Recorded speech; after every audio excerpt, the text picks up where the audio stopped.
Je te salue, toi qui as fait le choix de prendre le temps pour écouter ce que dit la parole. Aujourd'hui, nous verrons un thème intéressant, le veau d'or. Juste avant,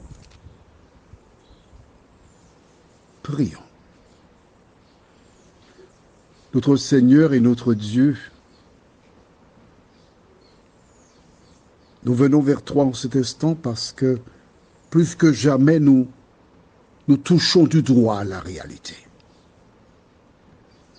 Nous voyons que les prophéties bibliques se réalisent.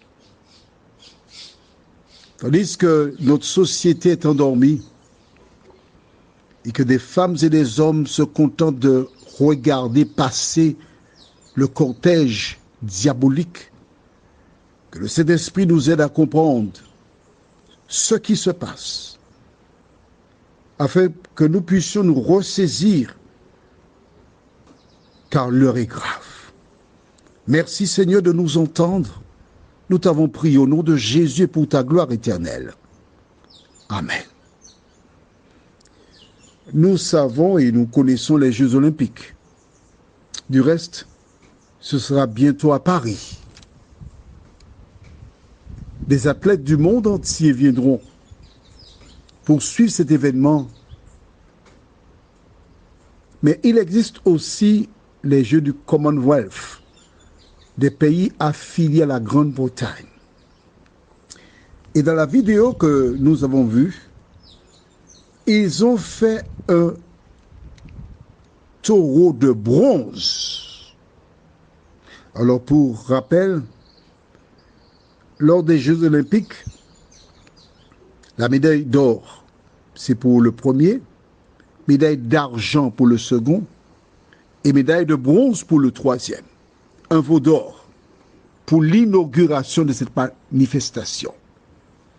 Et des gens, il y avait une chorégraphie où des gens venaient donc, et je cite l'auteur, se prosterner devant le veau de bronze.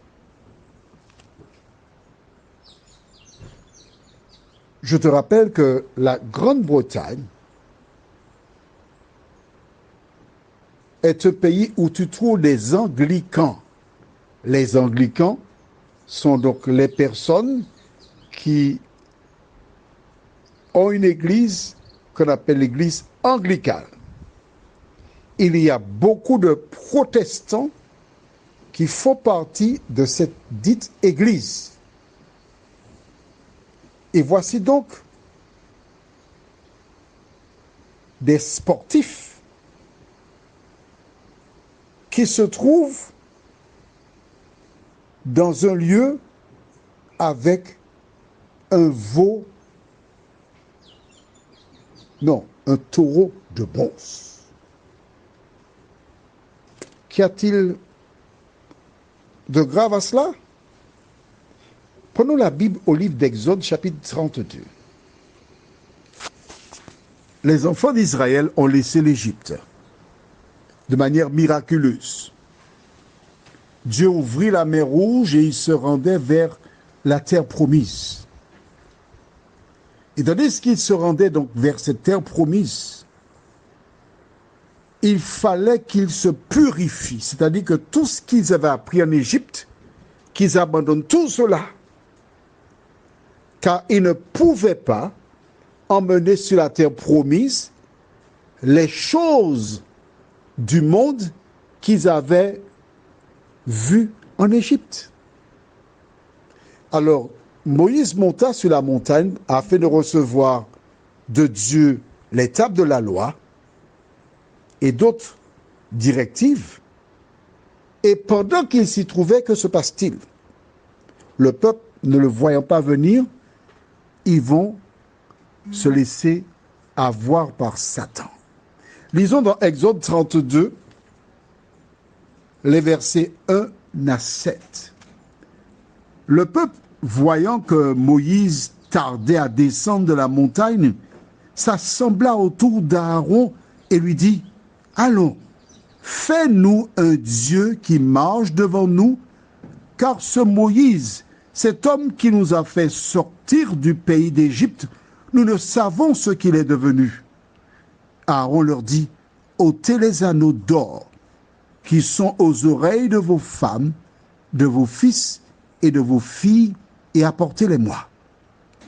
Et tous ôtèrent les anneaux d'or qui étaient à leurs oreilles, et ils les apportèrent à Aaron. Il les reçut de leurs mains, jeta l'or dans un moule, et fit un veau en métal fondu. Et ils dirent, Israël, voici ton Dieu, qui t'a fait sortir du pays d'Égypte. Lorsque Aaron vit cela, il bâtit un autel devant lui et il s'écria, demain il y aura fête en l'honneur de l'Éternel. Le lendemain, ils se levèrent de bon matin et ils offrirent des holocaustes et des sacrifices d'action de grâce. Le peuple s'assit pour manger et pour boire, puis ils se levèrent pour se divertir. L'Éternel dit à Moïse, va, descends, car ton peuple que tu as fait sortir du pays d'Égypte s'est corrompu. Tu vois? Voilà ce qui s'est passé du temps de Moïse. Satan poussa ces personnes à faire un Dieu qui marche. Mais on va être sérieux. Le veau qui a été réalisé à partir de moule, le moule qu'ils ont porté d'Égypte, et ils ont fait un veau d'or, mais est-ce que le veau marchait devant eux? Non. Le diable a toujours cherché à pousser les hommes à faire le contraire de ce que dit la parole de Dieu. Note avec moi que les anneaux d'or à leurs oreilles, c'était les femmes, leurs filles et leurs fils qui avaient des anneaux. La Bible ne mentionne pas des anneaux aux oreilles des hommes.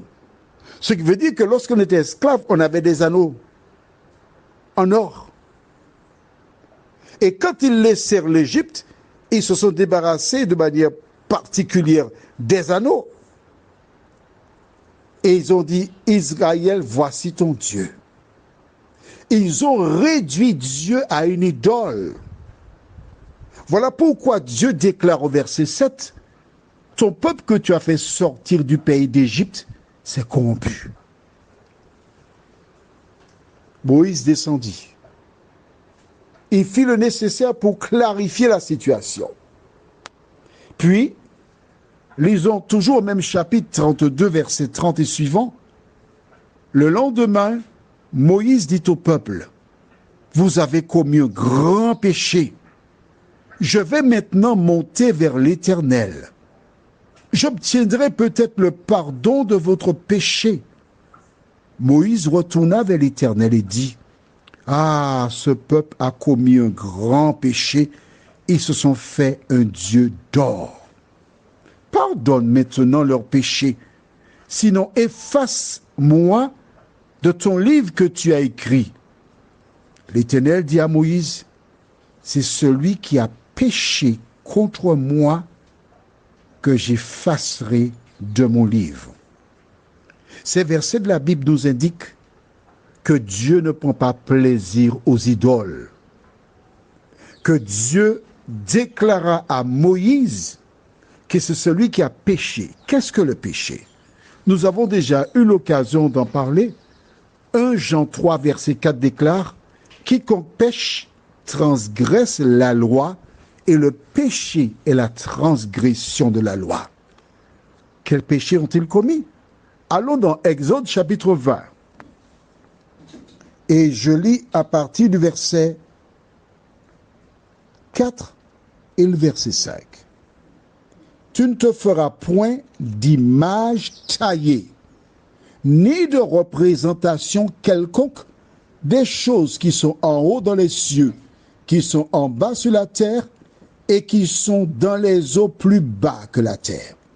Tu ne te prosterneras point devant elles, et tu ne les serviras point.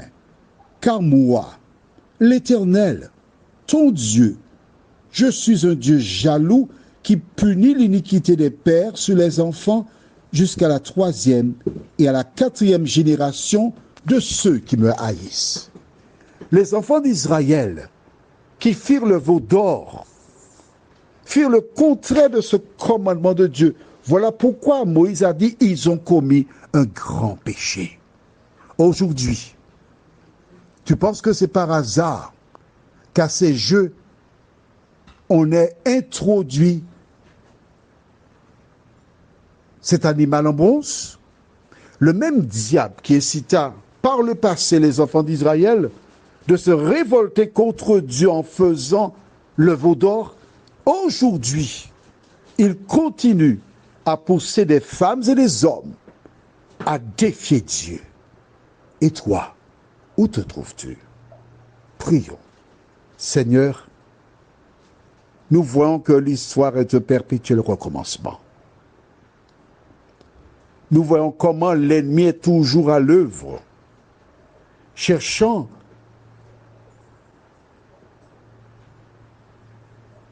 à perdre.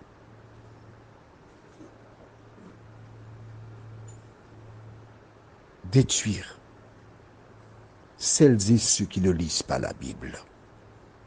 Ô Dieu, permets que toutes celles et ceux qui ont entendu cette édition spéciale se remettent en question, commencent à lire la Bible de telle sorte qu'ils ne puissent pas tomber dans les pièges de l'ennemi. Nous t'en prions au nom de Jésus pour ta gloire éternelle. Amen. Que l'Éternel continue de te bénir.